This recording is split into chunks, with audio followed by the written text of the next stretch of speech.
1930년대에 미국의 경제 대공황이 찾아왔습니다. 은행들이 문을 닫고 모든 산업들과 그리고 공장이 마비가 되었습니다. 그리고 기업주들은 연이어서 자살을 하였습니다. 그런 가운데 경제 회복의 기미는 전혀 보이지 않았습니다.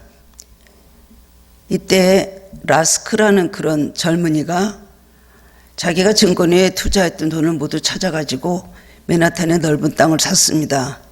그리고 그곳에 높은 빌딩을 짓기로 그렇게 설계를 하고 건축에 들어갔습니다. 많은 사람들이 그를 보고 굉장히 비난을 하고 그를 조롱을 했습니다. 이 어려운 상황에 무슨 저런 큰 건물을, 높은 건물을 짓는다고 하느냐, 정신 나간 사람 아니냐, 그렇게 그를 조롱을 하고 몹시 그렇게 비난을 하였습니다. 이 사람은 자기의 소신에 조금도 굽히지 않고 설계를 하고 그러다가 정말 높은 건물을 건축을 하고 그 건물을 세우게 되었습니다. 그 건물이 무슨 건물이냐면은 그 당시에 가장 최고의 높은 빌딩이었던 112층의 엠파이어 스테이트 빌딩. 얼마나 유명한 빌딩입니까?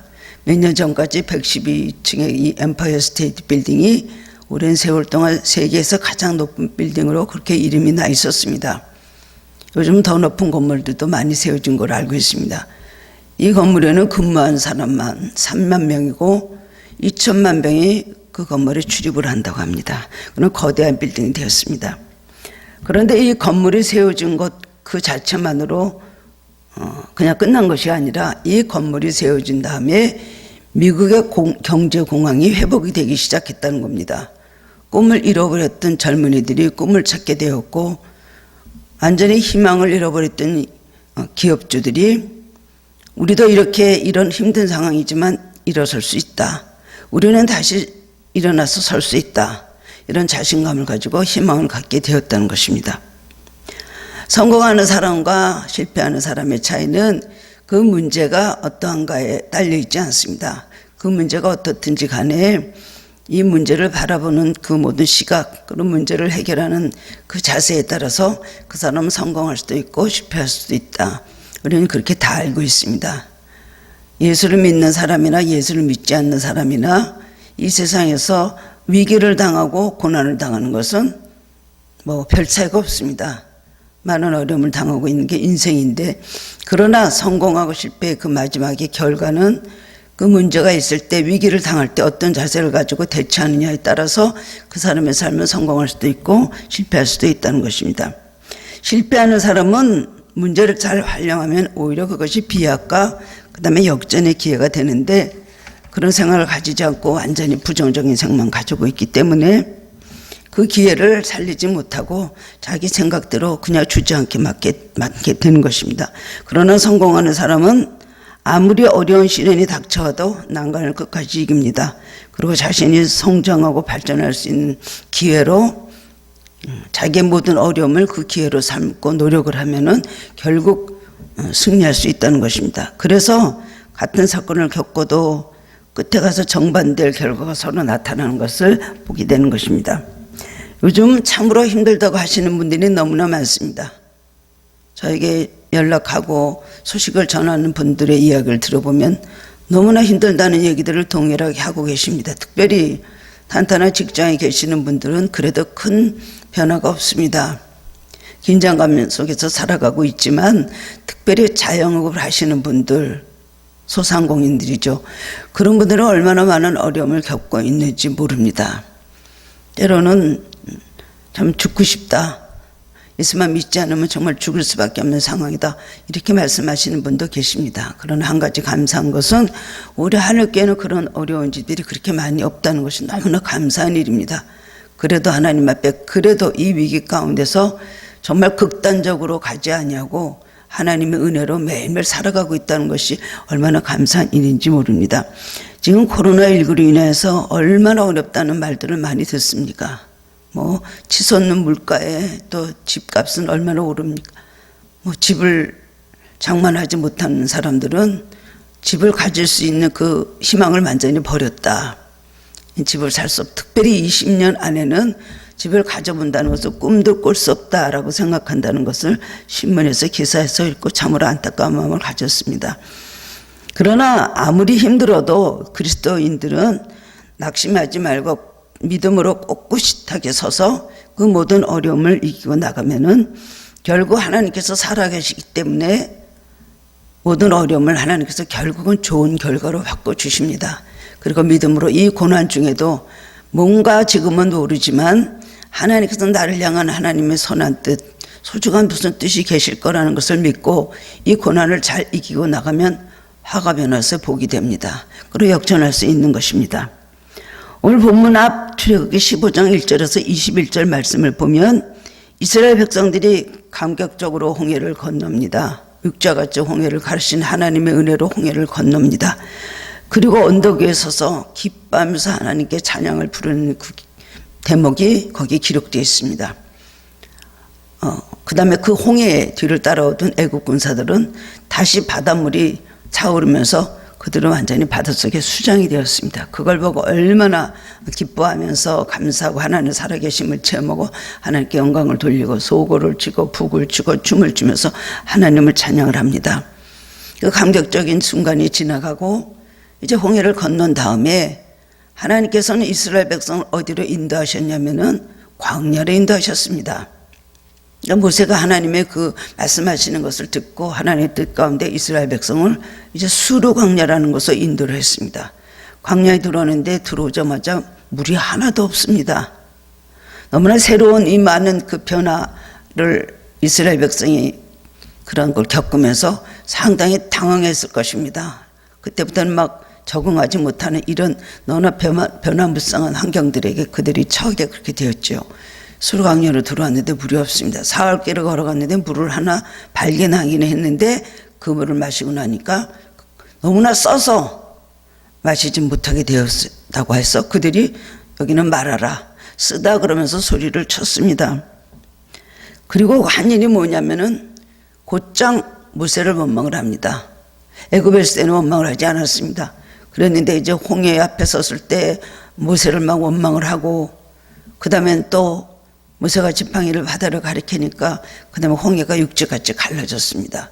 그랬을 때 그들이 건너고 나서는 또 하나님을 기뻐 찬양하며 하나님을 경외하고 그리고 하나님의 대변자인 하나님의 종인 모세를 믿었다 그랬습니다. 신뢰하다가 갑자기 사흘 만에 그들은 돌변했습니다. 뭐야? 왜 이런데 물도 없는 것을 우리를 인도해갖고 이 고생을 시키는가? 이스라엘 백성은 그야말로 완전히 원망을 하기 시작을 했습니다. 그래서 모세를 그렇게 원망을 하고 그 다음 뭐죠? 물 문제를 해결하라고 외치는 것이었겠죠. 말하는 것은 쓰다라는 뜻을 가지고 있죠. 쓰다. 아주 원두커피 쓴 것보다 더 쓸까요? 엄청 쓴 것을 생일을 말하는 것입니다. 말하는 홍해의 동남쪽 75km에 있고요. 이집트의 수에즈 운하로부터 동쪽으로 11km 정도에 위치한 현재의 아인 하와라라는 곳이 있는데 그것이 바로 마라라고 합니다. 좀 가보지 못했지만은 이 지금도 그 물은 너무나 쓰다. 왜냐하면 염분을 많이 함유했기 때문에 그곳의 물은 그렇게 쓰다고 합니다. 그래서 성지순례단이 이집트로부터 이제 이스라엘로 이렇게 들어오는 그 길에 가다 보면은 지금도 말아나는 것을 그 물을 볼 수가 있다고 합니다. 그런데 여기서 우리가 깨닫게 되는 것은 애굽에서는 마라가 없었다는 겁니다. 광야로 들어오니까 하나님의 연단과정으로 들어왔을 때 이제 마라를 만나게 되었는데 이스라엘 백성들이 홍해를 건너서 광야로 들어가는 마라를 만났다는 것은 결국 구원받은 백성에게만 마라가 있다는 것입니다. 그러므로 마라의 쓴물은 고통이 아니고 바로 영적인 과정에서 보면 그것은 축복이 되는 것입니다. 애굽에서는 이방인들, 애굽 사람들과 섞어 살지 않습니까? 그런데 이제는 나와서 하나님의 백성들로 하나님의 백성들만 선별하여서 나온 그 가운데 마라를 만났다는 것은 하나님의 백성들, 구원받은 백성들에게는 마라가 있다는 것이죠. 쓴 과정이 있다는 것이죠. 달지만 하던 건 아니라는 것을 말씀해 주고 있는 것입니다.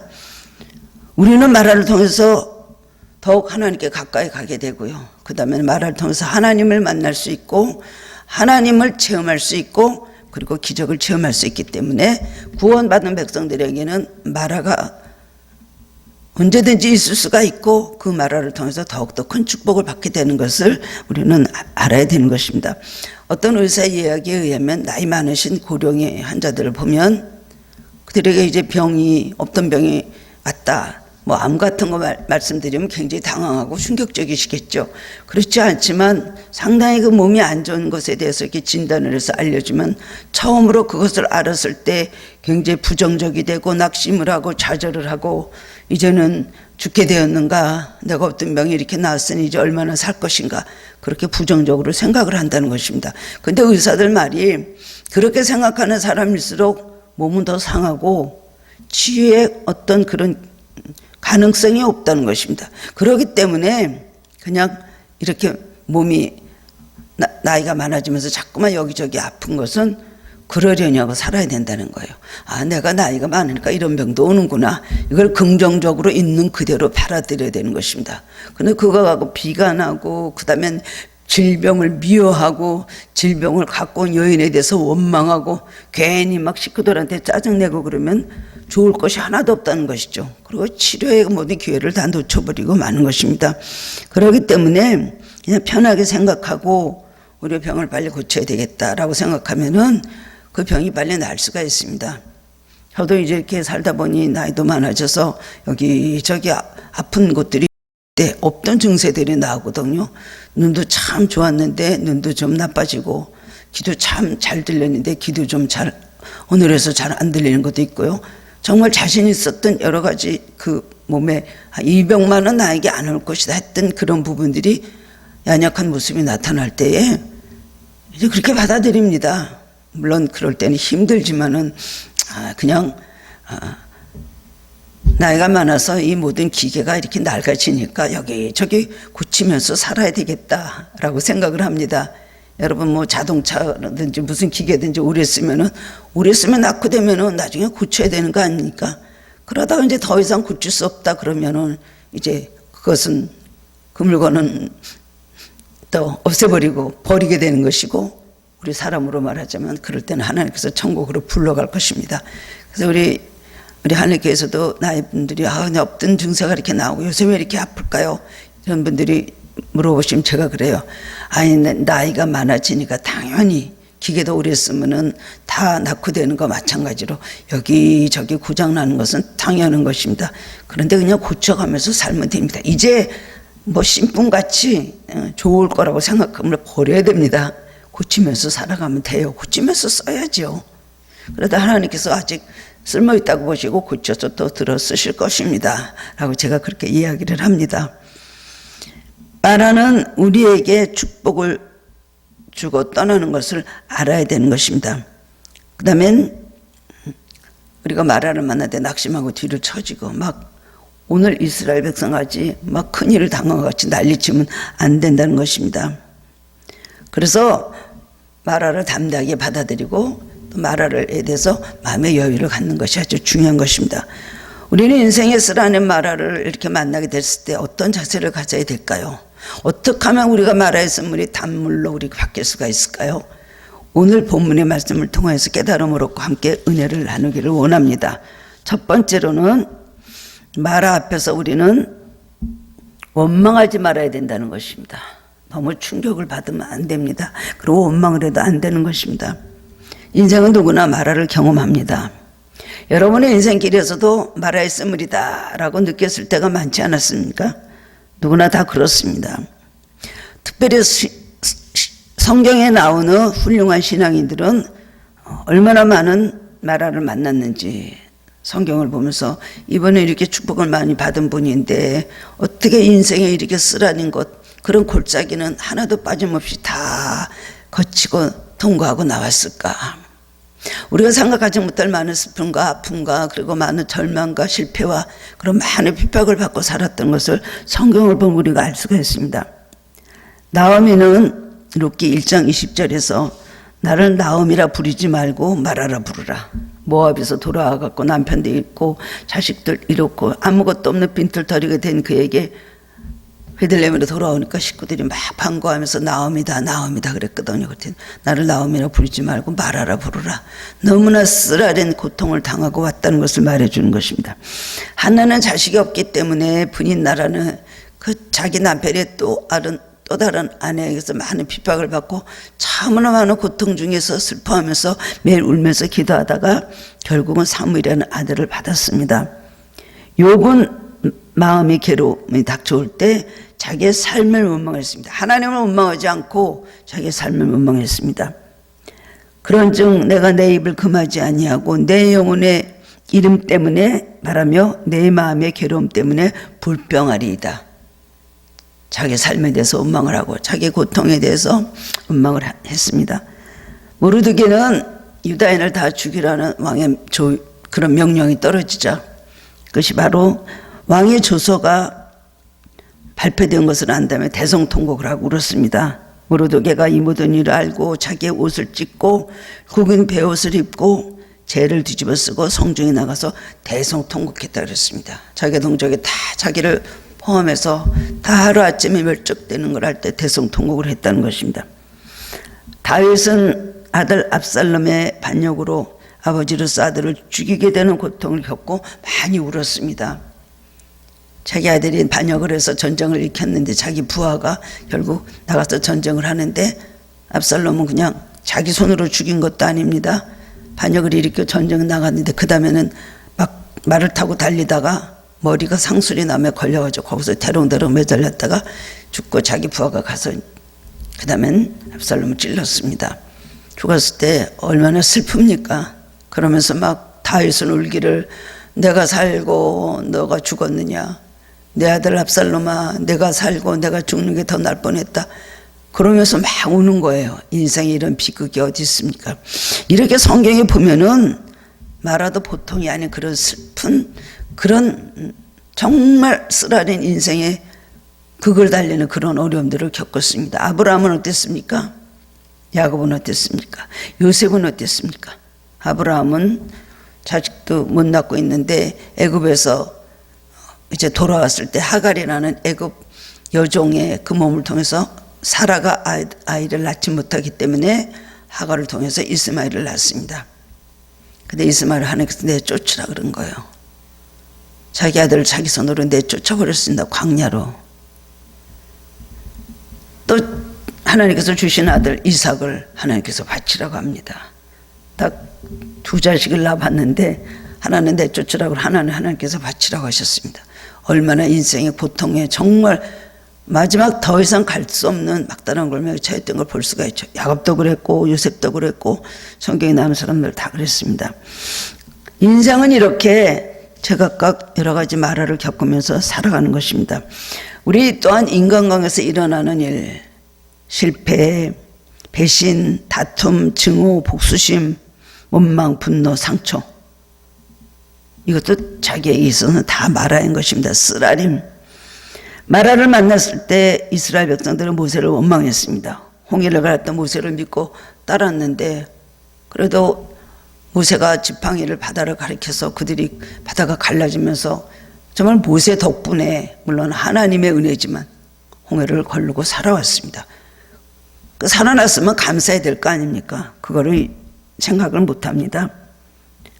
자기 목숨을 그렇게 구해 주었는데도 물이 없다고 해서 모세를 원망하기 시작한 겁니다. 큰 축복, 큰 기적을 체험한 다음에 작은 문제 하나로 작은 시험이 오면은 그거 갖고 원망을 하거든요. 우리 인생이란 건 다 이런 모습을 가지고 있습니다. 우리가 예수를 믿고 그리스도인이 되었다는 것은 결국 우리가 출애굽해서 홍해를 건넜다는 것, 광야를 지나서 천국에 가는 것, 이것이 바로 똑같은 과정인 것입니다. 영원히 지옥 형벌을 면할 수밖에 없는 우리들, 애굽에 살 때 그것은 완전히 바로의 종된 생활은 마귀의 종이 됐던 우리들의 생활이죠. 영원히 마귀의 종이 돼서 살 수밖에 없는 형벌받게 심판받게 정말 당연한 우리들이었는데 하나님께서 우리에게 구원의 길을 열어주셨습니다. 근데 그 은혜, 갚을 수 없는 은혜, 그 큰 은혜는 잊어버리고 그 다음에는 영원하지 못한 것, 작은 것 눈에 보는 거 하나 때문에 하나님을 원망하게 되는 것입니다.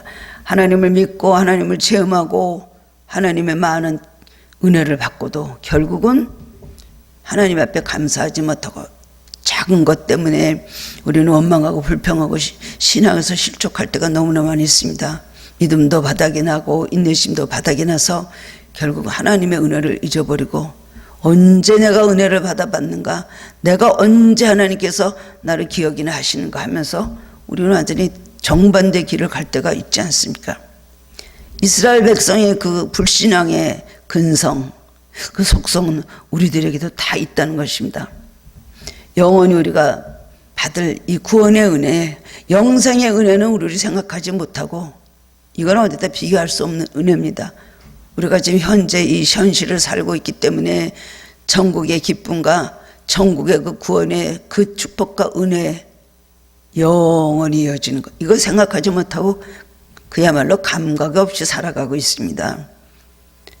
홍해를 건너서 하나님께서 가나안을 들여보내 주시는 그 은혜, 자기와 자기 자손이 바로의 종으로서 노예로서 그렇게 종으로서 그렇게 인간 같지도 않게 그렇게 살아가는 거에서 구원해 주신 건 감사할 줄 모르고 그 몰면제를 하나로 사흘 만에 모세를 그렇게 따르고 하나님을 경외하고 찬양하던 그들이 사흘 만에 완전히 돌변을 하게 된 것을 볼 수가 있습니다.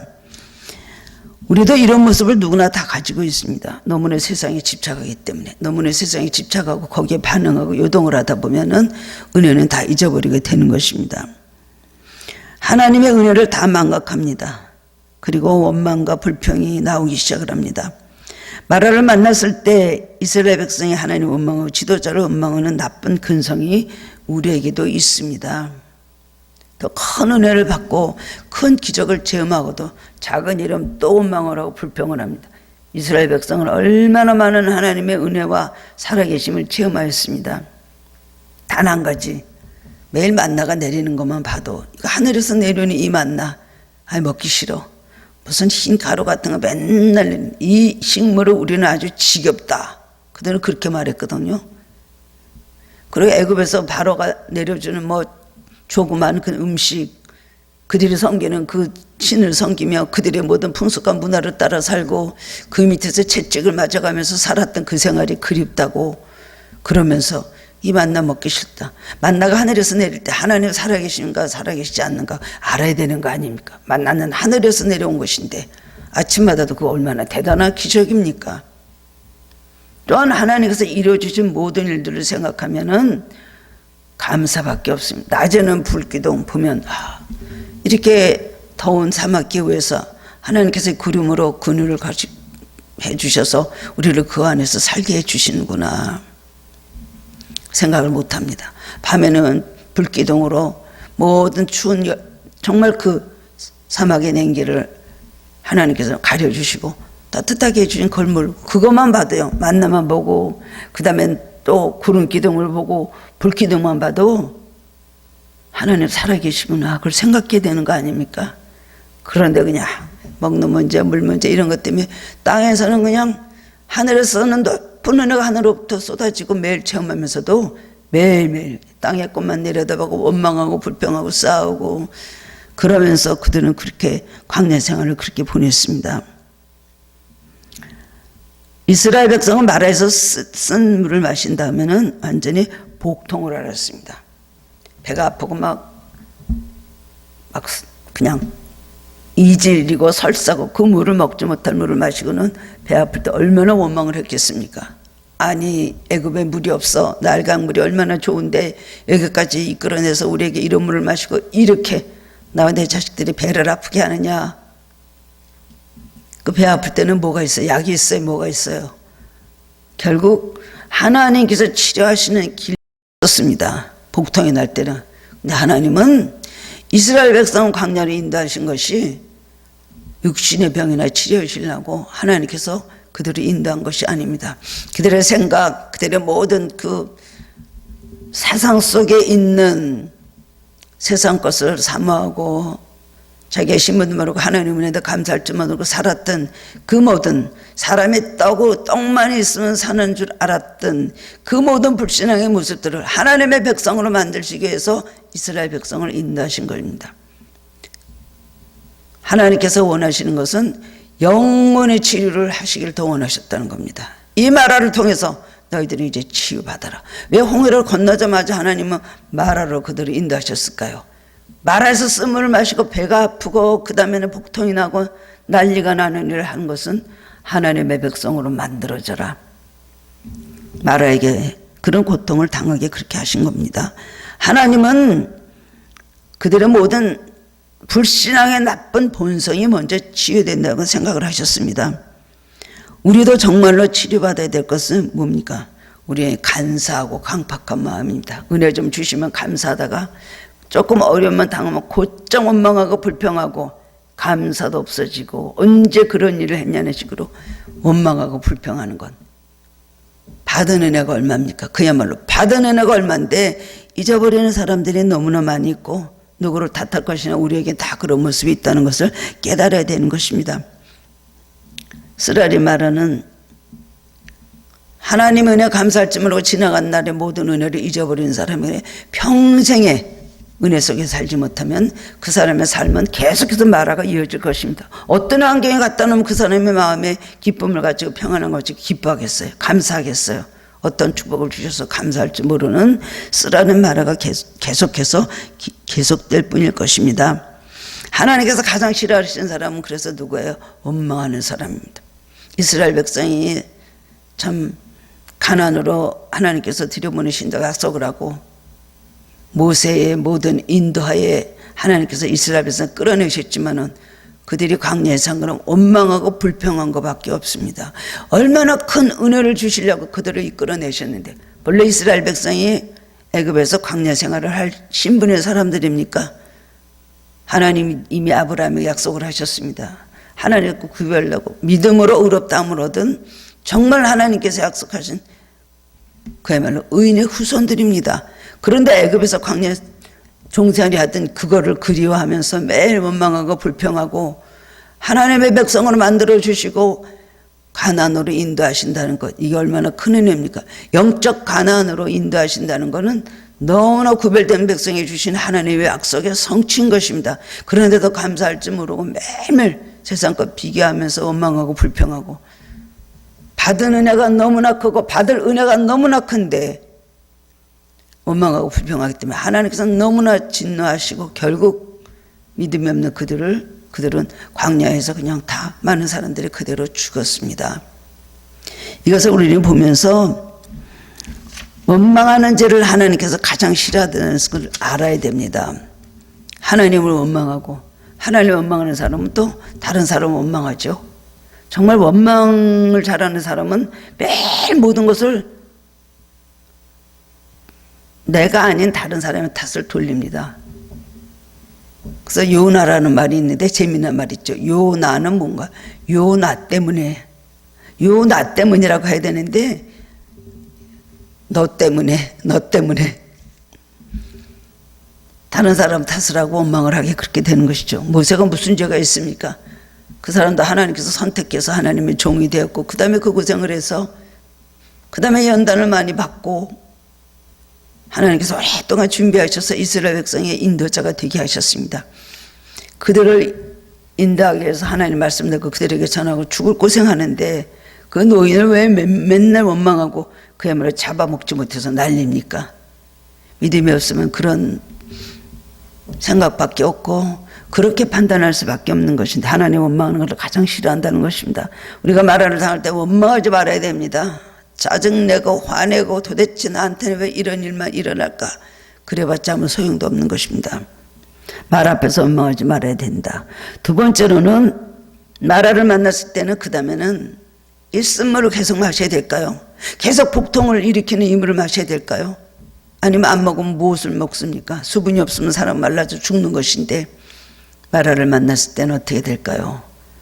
하나님 앞에 기도해야 된다는 것입니다. 25절 말씀을 보면 그때 모세가 여호와께 부르짖었다고 했습니다. 하나님께 부르짖었다는 건 하나님 앞에 간절히 기도했다는 뜻이죠. 성경에 부르짖다는 말이 많이 있는데 소리를 높여서 소리를 지르고 막 뭐 절규하는 소리를 꼭 내라는 것을 말하는 것이 아니죠. 그 마음으로 절규하고 마음을 열어서 간절히 하나님 앞에 기도할 때 그 기도가 바로 부르짖음이 되는 것입니다. 모세는 항상 문제 앞에서 부르짖었다 그랬습니다. 홍해 앞에서 부르짖었습니다. 여기서도 부르짖었습니다. 항상 하나님 앞에 부르짖을 때, 그리고 지팡이를 들고 하나님 말씀하신 대로 행할 때 놀라운 기적이 일어났습니다. 마라 앞에서 이스라엘 백성은 그냥 모세를 원망했습니다. 한 일이 원망밖에 없습니다. 그런데 모세, 기도의 사람 모세는 하나님 앞에 기도할 때 하나님께서 그 기도를 들어주셨습니다. 하나님은 우리의 부르짖음을 절대로 외면하지 아니하십니다. 그리고 우리는 하나님께 어려움에 당할 때마다 항상 기도를 해야 되는 것입니다. 기도가 시작되면 문제 해결의 절반은 된 것입니다. 문제 해결은 하나님께 있습니다. 기도하면 하나님은 일단 반은 시작한 거예요. 그 다음부터 계속 기도할 때 하나님께서 이루어주신다는 분명한 가까운 약속이 이루어지는 것입니다. 지금 우리나라는 정말로 얼마나 많은 문제를 안고 있습니까? 정말 이 사회에 돌아가는 거 보면은 너무나 답답하지 않을까? 이 사람의 힘으로 어떻게 될 것인가? 이들의 양심은 어디 있는가? 이들의 진실은 어디 있는가? 이들이 도대체 원하는 목적은 무엇인가? 이 사회에 돌아가는 걸 보면서 참으로 불안하고 걱정을 안 할 수가 없습니다. 근데 문제는 이 사회를 그렇게 어둡게 하고 도탄에 빠지게 하는 위정자들, 아니면 곳곳에 들려오는 모든 이런 소식들, 그것만 보고 거기에 관련된 사람들만 우리가 원망해서 되겠습니까? 문제는 우리가 기도하지 않는 것이 바로 문제인 것입니다. 불황이다 불황이다 하는데 가장 큰 불황은 기도의 불황이 문제인 것입니다. 지금 이렇게 많은 어려움을 겪고 있는 이 마당에 국가적으로 어려움을, 우리 개인적으로 어려운 것입니다. 그러는데 국가적으로 이 어려운 가운데서 한국에 정말 확실한 숫자는 모르지만은 많이 이제는 그리스도인들이, 기독교인들이 많이 사라졌다고 하지만요. 그래도 지금 700만 이렇게 넘는 숫자가 있다고 합니다.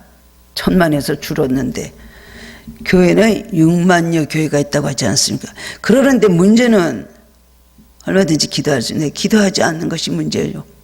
기도해야 될 줄 알면서도 기도를 못하는 것이 또한 문제인 것입니다. 우리 그리스도인들이, 교회들이 얼마나 기도를 하느냐, 그것이 바로 문제인 것입니다. 우리가 기도할 때 개인의 문제, 가정의 문제, 교회의 문제, 국가의 문제, 사회의 문제, 모든 문제가 다 해결이 나는 것입니다. 어려운 현실이 문제가 아니고 기도 못하는 것이 바로 이것이 어려움을 이끌어가는 원인이 되는 것입니다. 마라 앞에서 우리는 기도해야 되는 것입니다. 이스라엘 백성들이 천신만고 끝에 이제 가나안에 들어왔을 때, 이제는 가나안에 다 들어왔다고 믿고 들어왔는데 그 앞에 뭐가 가로막고 있었습니까? 가나안의 여리고라는 큰 성곽이 딱 앞에 버티고 있습니다. 이런 장벽이 없고 이런 장애물이 없습니다. 당황합니다.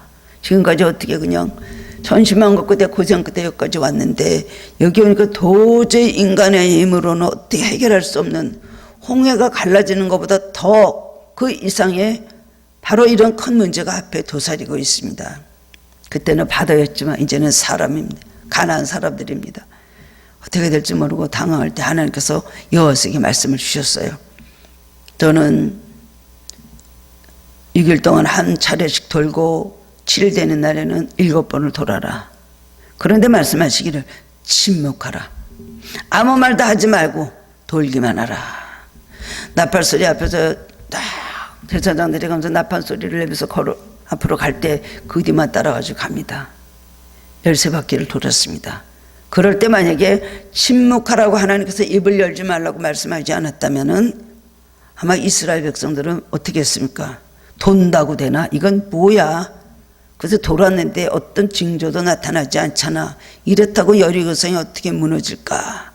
라면서 부정적이고 의심하는 그런 원망의 소리가 나올 수도 있었는데 하나님께서 여호수아에게 침묵하라 그랬어요.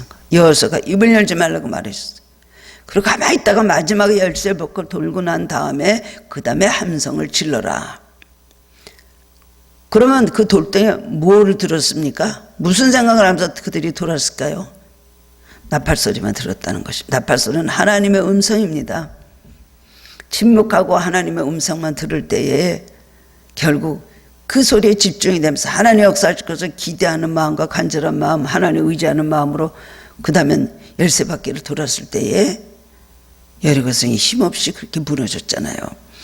마찬가지입니다. 우리가 말 앞에서 원망하고 이렇게 할까 저렇게 할까 뭐 어떻게 될까 요란하게 떠들고 혼란스러웠자 아무 소용이 없는 것입니다. 말 앞에서는 묵묵히 입을 다물고 기도를 해야 하는 것입니다. 이스라엘 백성은 떠들었지만 하나님 그거 그냥 무시하셨어요. 하나님은 모세를 통해서 모세의 기도를 들으시고 모세가 부르짖을 때 하나님께서 말씀을 하시면서 그들에게 지시하시면서 오늘 문제를 해결해 주셨다는 것입니다. 우리가 기도할 때는 마귀가 힘을 잃고 마귀가 쫓겨나갑니다. 그리고 우리가 하나님 음성만 들을 때는 우리 귀에는 다른 소리 들리지 않습니다. 우리 귀에는 하나님의 음성만 들립니다. 이 세상에서 얼마나 많은 소리가 들려옵니까? 기도만 한다고 다 돼? 하나님이 문제, 하나님도 이 문제는 해결 못해. 하나님이 이 문제를 뭐 어떻게 다 해결하셔? 너무 늦었어. 너무 엉망이 됐어. 라고 하면서 우리 귀에 막 부정적인 소리와 단식하는 소리가 막 귀에 들려오면 우리 입에서도 기도가 안 나가죠. 어떻게 믿음의 기도가 확실하게 나갑니까? 낙심하고 좌절하고 하다 보면 기도도 안 돼요. 그러다 보면 마귀는 막 춤을 추고 돌아가고 우리는 마귀의 희생양밖에 될 수가 없는 것입니다. 말하고 있지만 하나님 앞에 엎드려 기도하면 우리는 다른 음성을 들을 수가 없습니다. 사방에서 안 된다 모든 것이 이제 다 글렀다 하는 마당에도 하나님의 음성은 정반대 음성을 들려주십니다. 그렇기 때문에 우리는 하나님의 음성을 듣지 않으면 우리는 소망을 가지고 살아갈 수가 없습니다. 여러 소리 들을 땐 낙심되고 좌절되고 우리가 초점을 하나님께 맡기고 하나님께서 우리에게 들려주시는 이 나팔 소리를 듣고 갈 때에 우리는 하나님의 음성만 들으면 우리는 낙심하고 좌절하게 하고 우리를 흔들어 놓고 우리를 그야말로 불안하고 두려움을 주는 마귀의 소리는 물려가고 하나님의 말씀은 우리를 일으켜 주시고 우리에게 소망을 주시는 것입니다. 문제보다 더 큰 문제는 우리가 기도하지 않는 것입니다. 기도하면 하나님께서 우리의 기도를 들으시고 그 다음에 가까이 오셔서 여러 가지 문제를 해결해 주십니다. 뭐 환경을 고쳐주시든가 아니면 우리의 마음을 바꿔주시든가 고난의 문제를 해결해 주시든가 아니면 고난을 바라보는 우리의 시각을 바꿔주시고 우리의 괴로워하는 마음을 고쳐주시고 우리 마음에 평안을 주시기 때문에 나라에서의 기도는 어느 기도보다도 가장 능력 있는 기도라 할 수가 있습니다. 가장 힘들고 어려울 때 기도할 때 하나님께서 가장 놀라운 능력으로 우리에게 역사하시고 우리의 기도를 되돌려 주시고 응답해 주신다는 겁니다. 제가 지금까지 살아오면서 가장 확실하게 깨닫는 것 중에 하나는 기도는 반드시 이루어진다는 것입니다. 금방 이루어지지 않는 기도 있습니다. 똑같은 기도를 반복해서 어느 정도까지 기도를 해야 이 문제가 이루어질까? 우리가 기도하다가 끝까지 오랜 세월 잘 기도하는 것도 있지만 어떤 기도는 기도하다 잊어버려요. 한 몇 년 하면은 이 기도는 안 될 기도니까 포기하자라든가 아니면 다른 문제에 매달리다 보면 그 기도는 잊어버리게 됩니다. 그런데 정말 우리가 놀라게 되는 것은 우리가 기도하고도 잊어버렸던 기도들이 있습니다. 드리고도 잊어버렸던 기도의 내용들이 있습니다. 그런데 하나님께서 때가 되면 그걸 이루어 주시거든요. 그러면은 그 기도가 이루어지고 응답받을 때 얼마나 깜짝 놀랐는지 모릅니다. 이거 어떻게 이렇게 됐을까? 너가 그때 그렇게 기도했잖아. 네가 그때 나한테 그렇게 해달라고 네가 나한테 부탁했잖아. 예수님 우리에게 그렇게 말씀해 주시는 것입니다. 우리의 기도, 큰 기도, 작은 기도, 그야말로 참 책으로 묶어서 드리는 기도, 아니면 아주 조그만 메모 같은 기도, 휴지 조각까지 너덜너덜하게 힘없이 구겨진 기도, 하나님 그걸 다 소중하게 여기시고 가슴에 품고 계신다는 걸 기억하시기 바랍니다. 기도는 반드시 이루어집니다. 기도하는 사람은 반드시 하나님께서 인정하시고 함께해 주십니다. 주님의 사랑과 기도의 능력을 우리는 그래서 기도하면서 우리는 체험해야 되는 것입니다. 지금 불황이라고 하지만은 다른 불황이 아니라 기도 못하는 불황이 정말 큰 불황입니다. 믿음의 불황이 정말 불황이죠. 우리가 지금 참 환경적으로도 그러고 국가적으로 우리 다 지금 마라 앞에 서 있습니다.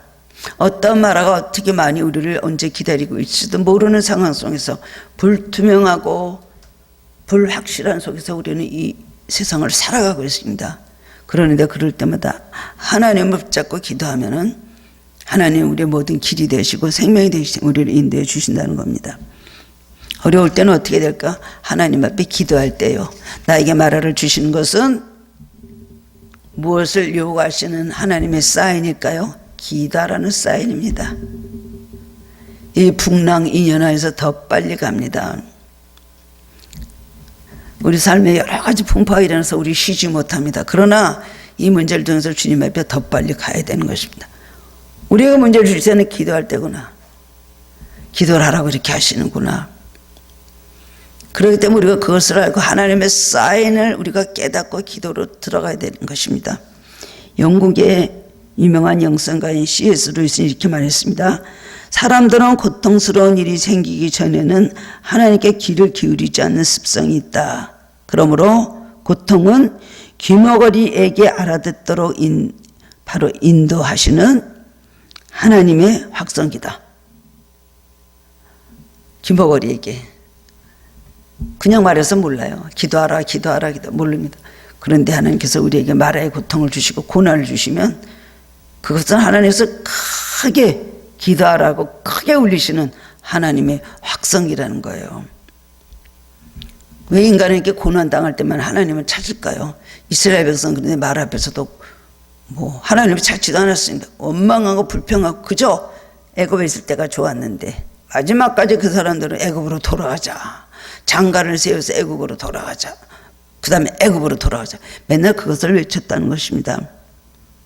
우리가 기도하면 반드시 지금보다 훨씬 복된 길이 열릴 것이고 불가능한 일도 가능하게 될 것입니다. 어떤 방향이라든지 하나님 응답해 주시고 우리를 선한 길로 우리를 인도하신 분이십니다. 마지막으로 세 번째는 십자가의 은혜를 우리는 깨달아야 됩니다. 말 앞에서 뭘 깨달아야 돼요? 십자가의 은혜. 오늘 보면 25절을 보면 말 앞에서 모세가 기도했을 때 하나님께서 한 나무를 지시하셨습니다. 여호와께서 한 나무를 지시하시니 모세가 그 나무를 물에 던지니 그 물이 달아졌다 그랬어요. 이 나무는 뭘까? 왜 여기서 나무를 잘라서 물에 던지라고 했을까요? 그 나무는 무슨 나무였을까요? 모르지만은 이것은 우리가 상징적으로 말할 때 바로 그것은 예수님의 십자가를 상징하는 것입니다. 그 나무에 무슨 화학적인 능력이 있는 것이 아니고 하나님으로부터 나오는 해결의 방법, 그 다음엔 처방의 나무를 잘라서 물에 던져라. 이건 뭘까요? 너무나 간단하고 정말 이해가 또 되지 않는 그런 명령입니다만 그것은 예수님의 십자가를 말하는 것입니다. 마라 앞에서는 은혜를 받으라는 것이 십자가의 은혜. 십자가 안에 마라를 극복하는 능력이 있다는 것입니다. 십자가는 무엇을 말합니까? 십자가는 바로 사랑입니다. 낮아짐입니다. 자기 부정입니다. 인내입니다. 그 다음엔 또 희생입니다. 그리고 용서입니다. 죽음입니다. 놀라운 뜻을 가지고 있어요. 은혜를 받으라는 거죠. 말 앞에서 우리가 변화될 때, 말 앞에서 내가 정말 은혜를 받고 죽어지고 녹아지고 낮아지고 그럴 때 바로 놀라운 기적이 일어난다는 것입니다. 우리가 십자가 은혜를 받으면 괴롭고 무거웠던 일도 불만스러운 모든 환경도 말없이 잘 견뎌내게 됩니다. 우리는 마라의 썰물을 달별게 하시면 우리는 모든 환경, 보이는 일차적인 환경만 좋게 해주실 것을 우리는 그것을 기도하고 있습니다. 달게 해주시고 좋은 직장 주시고 또 달라지게 하시고 하나님께서는 이 은혜를 통해서 우리를 변화시키십니다. 우리가 변화되면 환경도 변화되고 우리에게 모든 쓰라림 모든 고통도 사라진다는 걸 약속해 주신 것입니다. 십자가 은혜가 내 안에 던져질 때 은혜를 깨달을 때 나의 존재가 변하고 현실을 바라보는 시각이 변하고 하나님 앞에 우리는 새로운 삶으로 다시 한번 시작할 수 있는 것입니다. 오늘 주님께서 이 말씀을 통해서 우리에게 주시는 것은 순종하라. 다른 것보다도 순종이 십자가에 많은 의미가 있지만 순종. 모세는 다 순종하였습니다. 기도하였고 그 다음에 나무를 그 물에 던지라 했을 때 마라에 쓴 물에 나무를 던졌습니다. 오늘 주신 말씀에 십자가 은혜를 받으라는 것이죠. 십자가 은혜는 뭡니까? 교만했던 내가 겸손해지는 겁니다. 남하고 화목하지 못했던 내가 사랑의 사람으로 화목의 사랑으로 바뀌는 것입니다. 인내하지 못했던 내가 인내하게 되는 것입니다. 그러면 인생이 쓰라는 인생이 그때부터 달아진다는 것입니다. 감사할 줄 못했던 내가 감사하게 되고 욕심 많았던 내가 욕심을 버리게 되고 그렇게 되면 우리 인생이 쓰라렸던 모든 것이 그 다음에 다 행복한 만족스러운 감사한 삶으로 바뀌게 그렇게 된다는 것입니다. 순종하는 사람에게는 하나님의 능력이 나타나는 것입니다. 마라의 고통 중에 있습니까? 지금까지 마라의 고통 중에 여러분 고생하면서 살아오셨습니까? 하나님의 진리는 한 가지입니다. 오늘도 마라 앞에서 다른 것보다도 하나님 앞에 은혜 받고 1차적으로 보이는 어떤 환경 갖고 불만하고 원망하고 할 때가 있는데 믿음으로 살아갈 때 하나님께서 또 우리의 문제를 해결해 주시고 우리를 변화시켜 주시는 겁니다. 하나님의 뜻 가운데서 환경도 변화시켜 주시고 또 우리도 변화시켜 주시고 우리와 관계도 모든 걸 다 변화시켜 주실 때 우리는 축복된 삶을 살 수가 있습니다. 그리고 물새 멸돌과 종려 70주가 있는 엘림으로 인도해 주십니다. 이 세상에서는 완전한 축복이 없고 완전한 행복이 없지만 하나님께 세상에 살면서 나라의 문제를 해결한 사람들에게는 단물 인생으로 바꿔주시고 엘림의 축복으로 우리를 인도해 주십니다. 그런 축복을 받으시는 성도님들 되시기를 주님의 이름으로 축원합니다. 사랑의 주님, 오늘 말씀을 통해서 은혜 받게 하시니 감사합니다.